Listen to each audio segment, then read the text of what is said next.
The NBA Finals are upon us, and we have two franchises that are guaranteed to have secured their first ever championship in franchise history. The heavy favorites, the Oklahoma City Thunder, who all season long have looked nothing short of championship bound, and the Indiana Pacers, who time in and time out have been the procedural underdog. And today we look into this matchup from both sides and figure out what both teams can do to secure their team's first ever championship. And let's start that off by showing how the dominant, heavy favorites for this series in the Oklahoma City Thunder, and that must start with their defense. And defensively, I do think the Thunder will have to change your game plan just a little bit. I believe when you look throughout the Western Conference playoffs, they did this thing where basically they were willing to give up and concede the three ball in preference to closing and clogging the lane, which I think against some of these other teams, I can understand, right? Like the Nuggets, they basically dare some of these non-shooters to become shooters, right? And in some ways it happened to the Thunder too. They would dare guys like Lou Dort on the road. They would dare guys like Chet or even Caruso, right? Like basically anybody else to go ahead and try and beat them. But I believe that this open three ball is not going to work against the Indiana Pacers.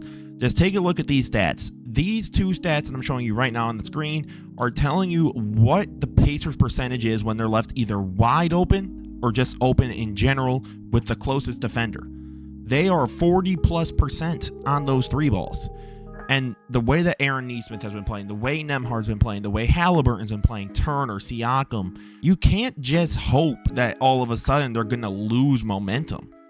I have no reason to, at this point in the playoffs, to believe that. I just don't. And I think that that could be very, very deadly if you are the Oklahoma City Thunder. So I think in that way, I would try and play the passing lanes more often, really force Halliburton to become a scorer or to be uncomfortable, and then I think you can really get somewhere.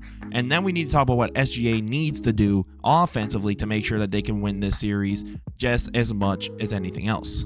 The key for SGA is simple. Drive. This Indiana Pacers paint defense is not good. We have seen Jalen Brunson, Donovan Mitchell, Giannis Antetokounmpo all basically take advantage of Miles Turner being basically the only, semblance of a rim protector on this team. And at that point, I don't see why plays like this aren't going to happen more often, right? Like, let's just say this is Nesmith or Nembhard, who I do believe, by the way, are going to give Shea some trouble.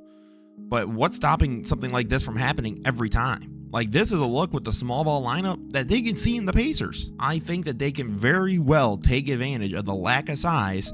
And again, Caruso now is going to get Randall on him, pull up three. Now, am I trusting him on all of those shots? Not necessarily. I think once SGA gets going, from two, I think his three ball, he then can feel way more confident in taking it. And at that point, this Pacers defense is going to be in shambles. Notice they do a good job of keeping Rudy out of the paint. And I don't get why, if Rudy Gobert, right, one of the greatest paint defenders of all time, is getting stuck out of the paint, why wouldn't a guy like Miles Turner?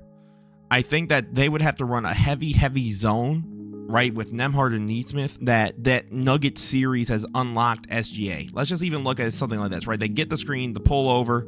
Now you get Randall, but I love, right, he doesn't waste time trying to grift to get the and one.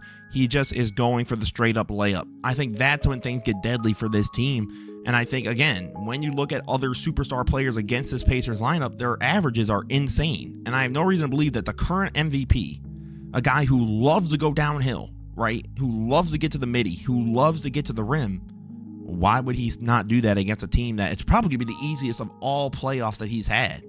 Right, because you look at the first round, they had Jaren Jackson Jr. The second round, you had the zone. The third round, you had Rudy, Nas, right? Like, you had very capable defenders. This is the worst paint defense that Shea will play in these playoffs.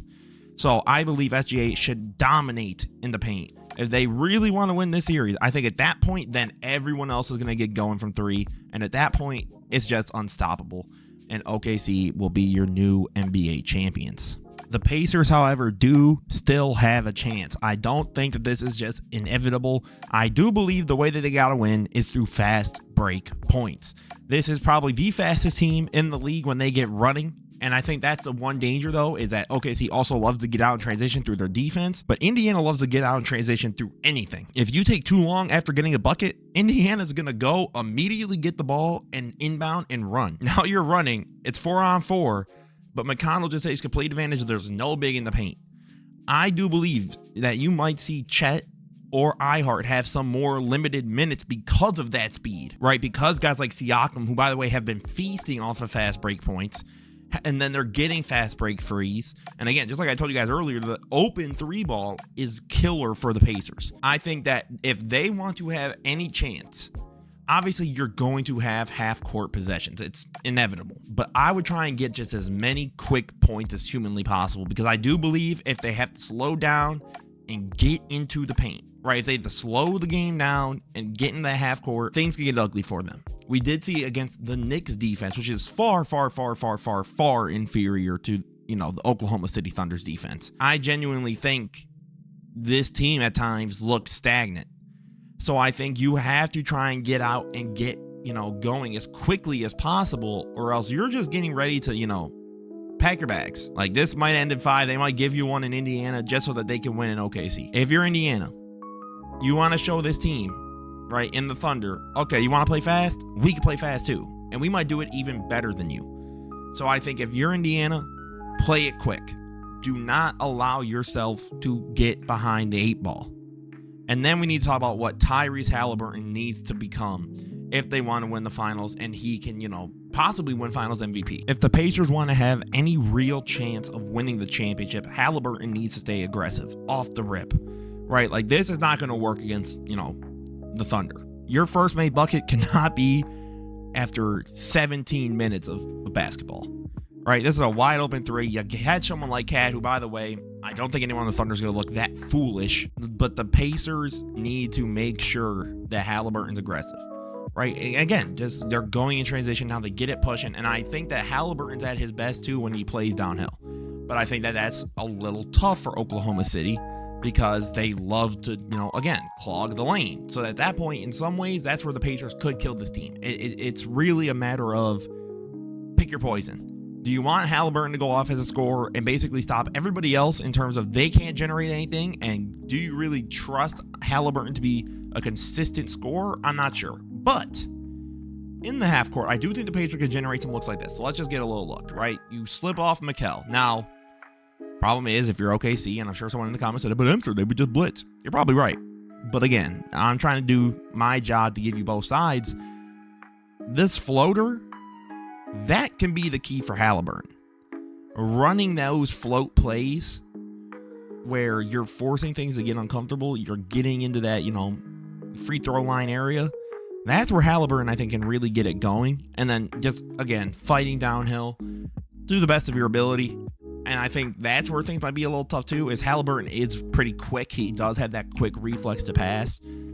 That's where this team can also play deadly. But if you're Halliburton, you need to be aggressive. You need to force the issue. So if you're Tyrese Halliburton, you need to be aggressive. Try and get to your floater and force the Thunder to really pick a poison here in this series, or else you have no chance. And then let's get into my prediction. I personally am very excited for these finals. I do think the Pacers were the better matchup, just to, visually watch.